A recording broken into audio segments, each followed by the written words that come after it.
خدا پہ کیسے سبقت کروں؟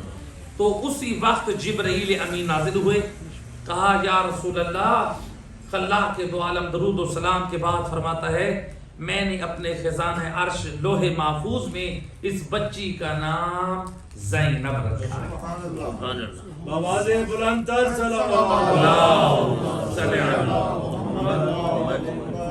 تو لہذا زینب یعنی باپ کی زینت۔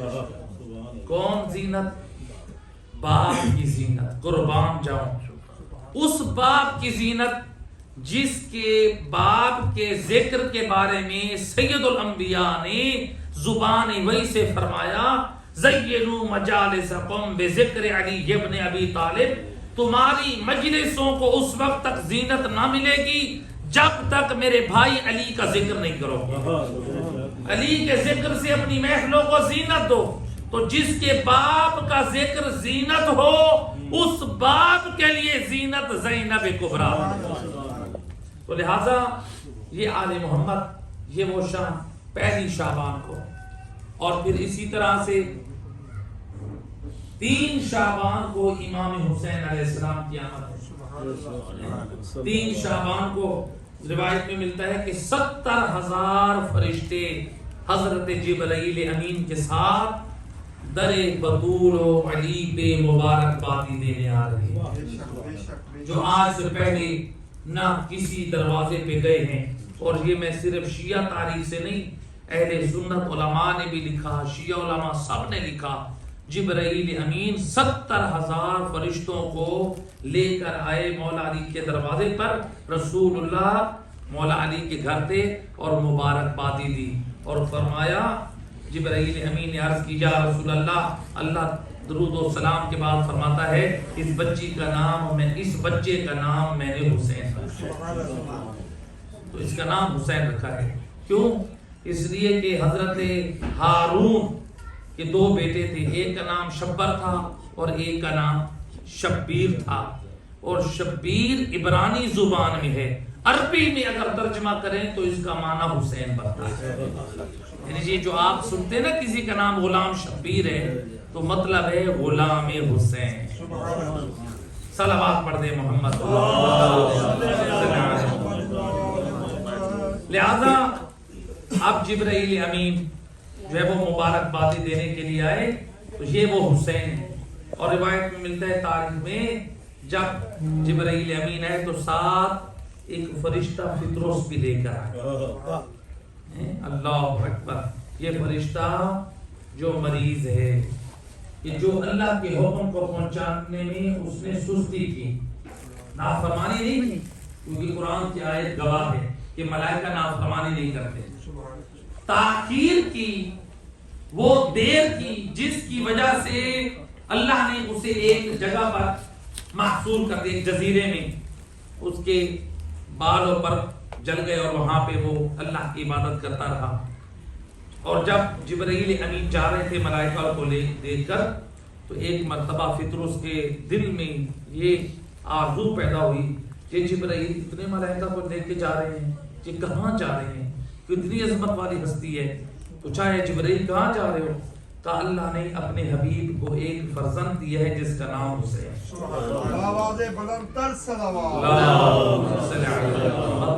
اس کی مبارکبادی کے لیے جاؤ، پھر مجھے بھی ساتھ لیتے چلو۔ سید الانبیاء کی خدمت میں یا رسول اللہ یہ ایک مریض بھی لائے ہیں، ہم بھی مریضوں کو لے جاتے ہیں لیکن ہسپتالوں میں لے جاتے ہیں، اور اس جبرائیل بھی ایک مریض لائے ہیں تو گویا حسین ابن علی کے گھر میں لائے ہیں، بتا دیا کہ وہ گھر ہے جن کے صدقے اللہ شفا دے۔ اللہ اکبر۔ لہذا سید الانبیاء نے فرمایا جاؤ اسے حسین سے مس کر دو، تو لہذا حسین کے ساتھ مس کرنے میں اللہ نے شفا دی۔ آج دنیا کہتی ہے کہ آپ یہ کیسی بات کرتے ہیں، دیکھیں نا کل حسین جھولے میں تھے تو فرشتے نے پر مس کیے تو شفا مل گئی، آج حسین زری میں ہے، اگر کوئی حسین کی زری سے مس کرے تو شفا نہیں ملے گی، بے شک ملے گی۔ اگر کوئی کہے کہ یہ کیسے ہو سکتا ہے، میں کہتا ہوں اگر تجھے حسین کی زری کے صدقے شفا نہیں ملتی، کیا تجھے